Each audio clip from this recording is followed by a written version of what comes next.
Morning class. As you know that we were doing the chapters the kings, the farmers and town, in which we study about an early empire, and in that early empire we will do the Mauryan Empire. We were doing the Mauryan Empire, in which today we will talk about the Mauryan administration. And here you can see the king. If we talk about what's the head, our kingship was hereditary, and you can see king was the head of the administration. And if we talk about the administration here, it was centralized, where the king he used to work with the help of his ministries. So you will see here that these Mauryan rulers, they had divided their vast empire into provinces. Okay, so here you can see that vast empire they have divided into what? Into provinces. Okay, or you can call them political centers in order to run their administration. Okay, so here you will see that if we talk about Mauryan Empire, it was divided into 5 provinces.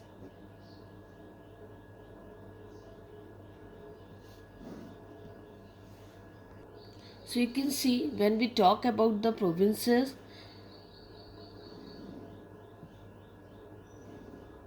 4 direction, 4 provinces, and at the center there was 1 provinces. So there was northern province, that was the major political center, main political center. Then you will see the southern provinces. Then here you will see the eastern provinces, and here you will see the western provinces. So when we talk about, and at the center there is a central provinces. So here the Prachi or the eastern province, they was the central provinces with the capital at Patliputra. So central provinces, here you will see Magad, okay, with the capital Patliputra. It included the Magad and whole of the northern India and was under the direct control of the king himself. Then you will see Uttarapath. We call it Uttarapath. The northern provinces, we call it Uttarapath. Okay.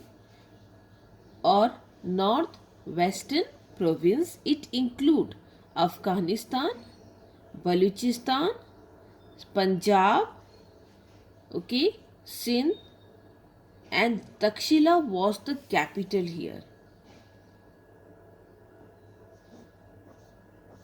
Okay, when we talk about this northern provinces, or you can see northwest provinces, so it include Afghanistan, it include Baluchistan, it include Punjab, and you can see Sindh.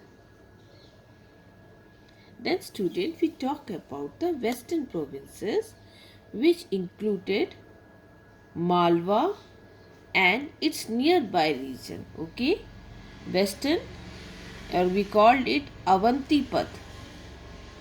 What we call it? Avantipath, and the region it include Malwa. Okay, and its nearby region. And as for the capital is concerned, it was Ujjain. So you can see 5 provinces with 5 capitals. Then we talk about the southern provinces, which we call Dakshinapath.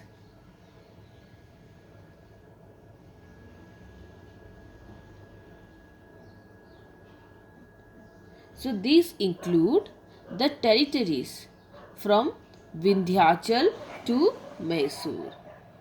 So this region was what? This region was the Dakshinapath, the southern province. And if you talk about Dakshinapath was the southern provinces, and you can see its extent from Vindhyachal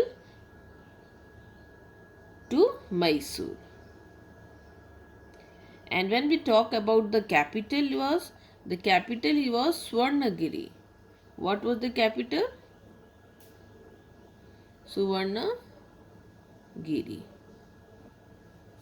So here comes the eastern, the fifth and the last province, okay, that we call Prachyapat.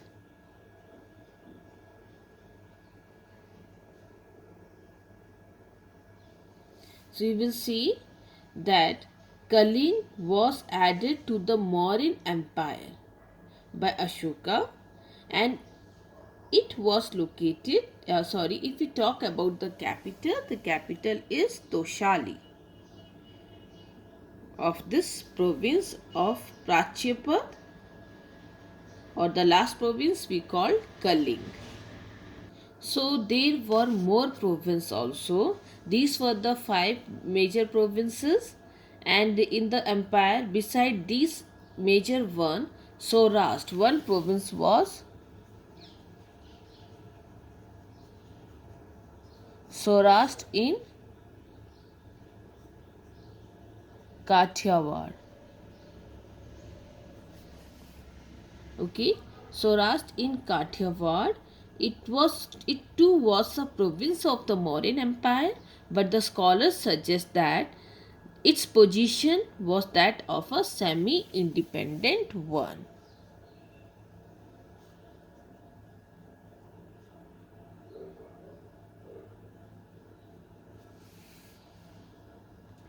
So we come to know about the provinces or the Mauryan administration. They had divided into five major political center or provinces from Ashoka inscriptions. So the chief here, or you can see the governor, the chief, the governor or viceroy, okay, of the provincial administration was known as Kumar. Okay, Kumar was the head of these provinces or Aryaputra.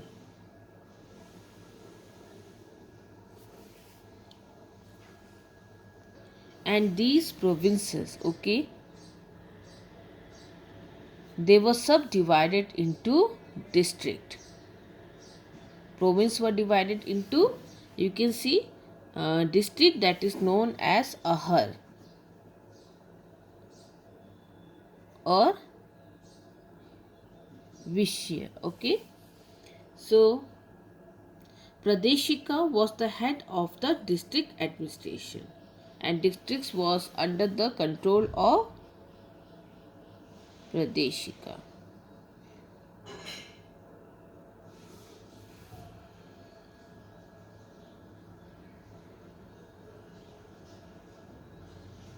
And village was the smallest unit of the administration. So student, what we saw, we talk about province was you can see, then we saw it is divided into districts. Okay, so here you will see the smallest unit of Mauryan administration was the village. Okay, it enjoy a considerable autonomy, and the head of the village is known as Gramik or Gramini. So when we talk about the head of the village, he is known as Gramik. Okay, he is known as Gramik, or you can say Gramini. So students, we read about the very important or the major provinces of Mauryan administration. So why did they choose this region, these places as a provinces? So you will see that these centers were chosen very carefully. Okay, so here you can see that if we talk about Takshila and Ujjaini, they were situated on important long distance trade, okay, trade routes, whereas when we talk about Swarnagiri, the Dachinapad province was much more important for tapping the gold mines of Karnataka.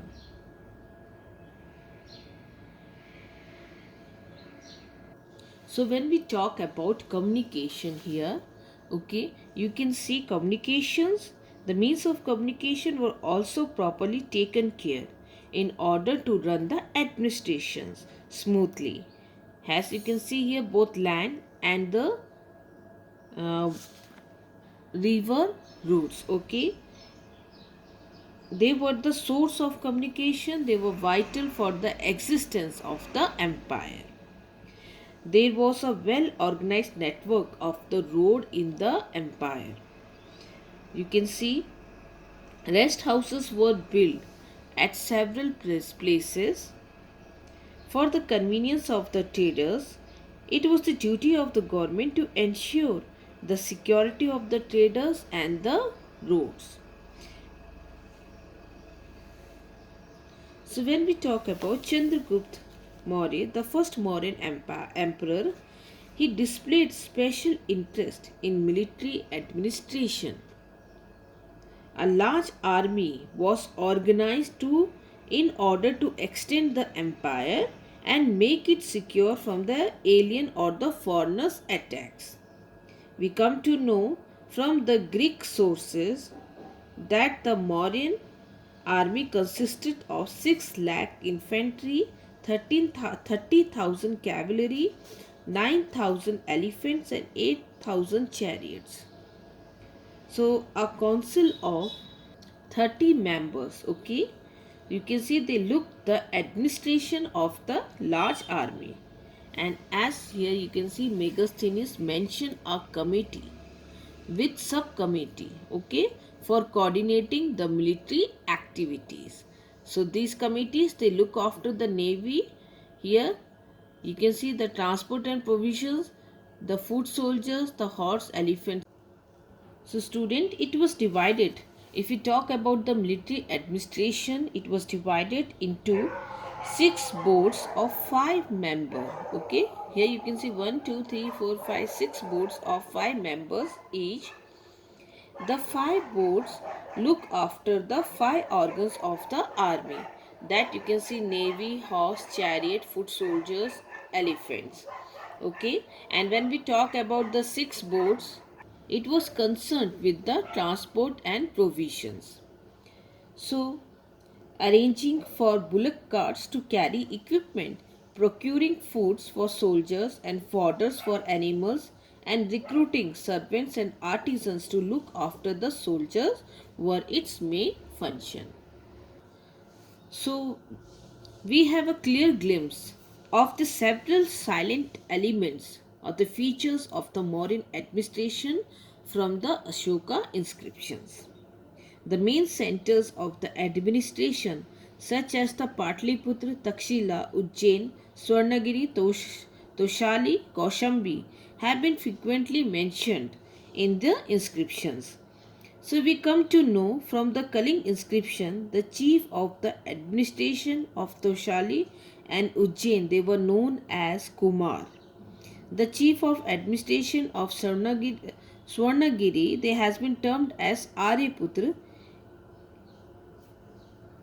So here, when we talk about the Mahamatras and the Dham Mahamatras, they have also frequently mentioned in the Ashokan inscriptions.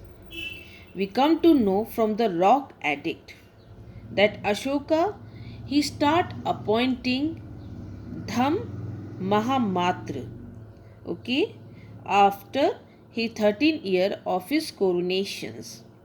So duties of Dham Mahamatra have been enshrined in the Rock Edict 7. It suggests that Dham Mahamatra should propagate, okay? He has to propagate Dham in people, and they could also take care of the well-being of the followers of Dharma. So Ashoka appointed Stri Adhyaksh Mahamatras for the well-being and the welfare of the women folk. So they have also been mentioned in the inscriptions.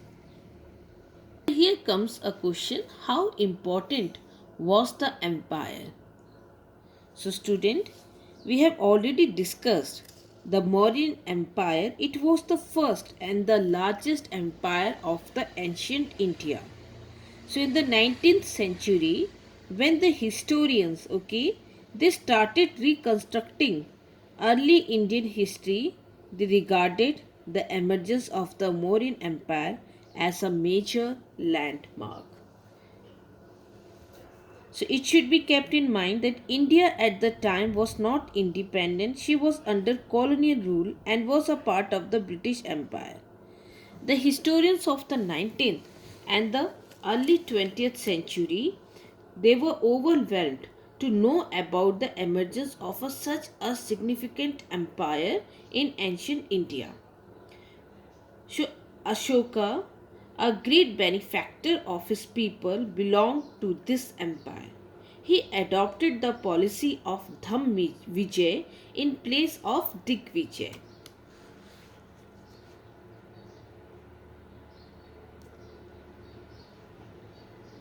So you will see his administration was based on the principle of public welfare.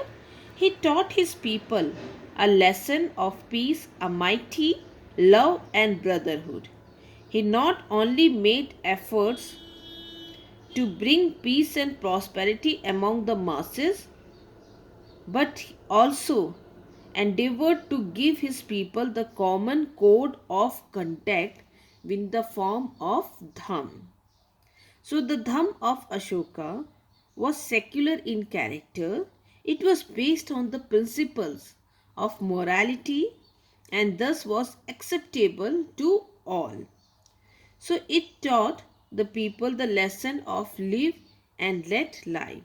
So despite being the master of a mighty and resourceful empire, Ashoka, he formed friendly relations with other countries. So the historians, they had a pleasant surprise to know that even the great Mauryan emperor like Ashoka abstained from adopting the grandiose titles or the grand titles as adopted by later rulers. So the modesty of the Mauryan ruler is admirable. So the art of stone work, it reached its climax during the Mauryan period. The stone cutters, they built highly beautiful pillars, the sculptures, the cave. The most extraordinary object of the Mauryan art are the stone pillars of Ashoka. Of all the stone pillars, the pillar of Sarnath, is the most magnificent. It has the wonderful life like figure of the four lions sitting back to back. So as you can see the figure, so the circular abacus is decorated by four running animals, the bull, horse, elephant and a lion. Each pair of animal has a dharma chakra carved in between them. So the four dharma chakras symbolize the moving of the wheel of dharma of Buddhism. Sir John Marshall, he considered the pillar of Sarnath a masterpiece in point of style and in point of techniques. So the lion capital has been adopted as a national emblem by the independent India. Its chakra has been adopted on our national flag. Its impressions can be seen on the currency note of India as well. So the administrative policy of Ashoka Great was admirable. We cannot find even a single illustration in the long history of human civilization illustrating such a mighty and resourceful emperor. You can see regretting to his conquered subject for having waged war against them and caused them misery and suffering.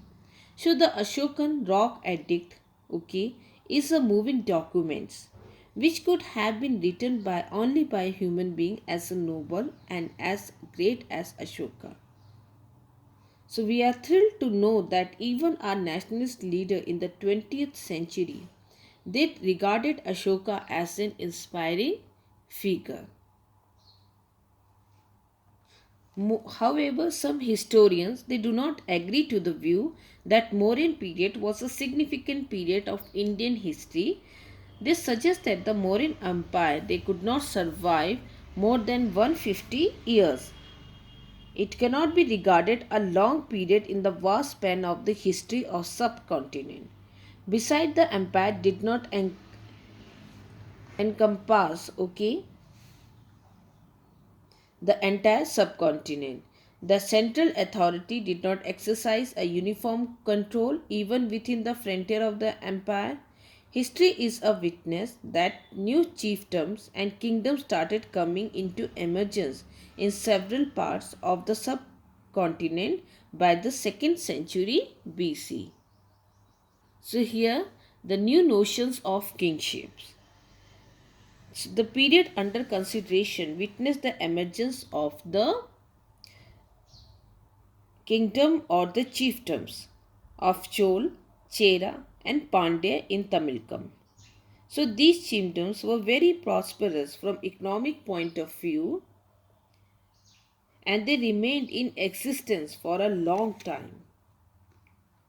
So the earliest reference to these people and kingdom of the area are found in the form of Megasthenes account, Ashoka inscriptions and Sangam literature. It seemed that these three kingdoms had came into existence, Chol, Cher, Pandey. They came into existence by the 1st century BC.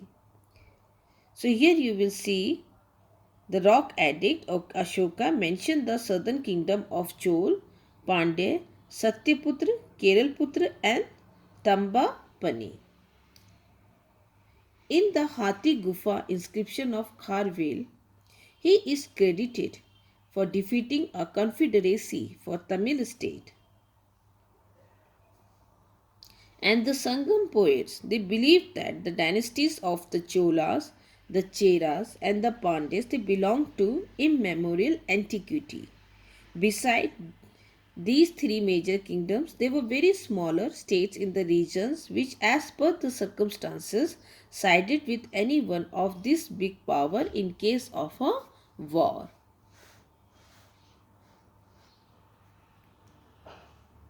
So the Chera kingdom included present Kerala and Tamil Nadu. The first important Chera ruler was Udayan Jeral. His son Nathan Jeral Adan was a reputed and glorious ruler. He defeated many kings and took the title of Adiraj and expanded the boundaries of his kingdom to a considerable extent. He became famous by the name Imaya Varambam. Varambam, he who had the Himalaya mountain as the boundary of his kingdom. So, according to the Chera poet, the greater ruler of the dynasty was King Sengutavan, who is known as Red Chera or Good Chera. So, the Chola kingdom, which was called Chol Mandalam, Coromandal, in the early medieval period, was situated to the northeast of the territory of Pandya between the Pennar and the Velar river. Initially, Urayur in Tiruchirappalli was its capital but later transferred to Puhar Kaveri Patnam. Then we talk about the Pandya kingdom. It was situated in the far south and southeast part of the Indian peninsula and included the modern district of Tirunelveli, Ramnath and Madurai in Tamil Nadu. And when we talk about the capital of the kingdom was in Madurai. So the Sangam literature it contained the references to Pandey rulers. Nedunjelian was a great Pandey king. Sangam literature described him as the great ruler of the Pandey kingdom. So here we saw a new kingdom that emerged in the Deccan and further in the south. The Chola, the Cheras and the Pandyas.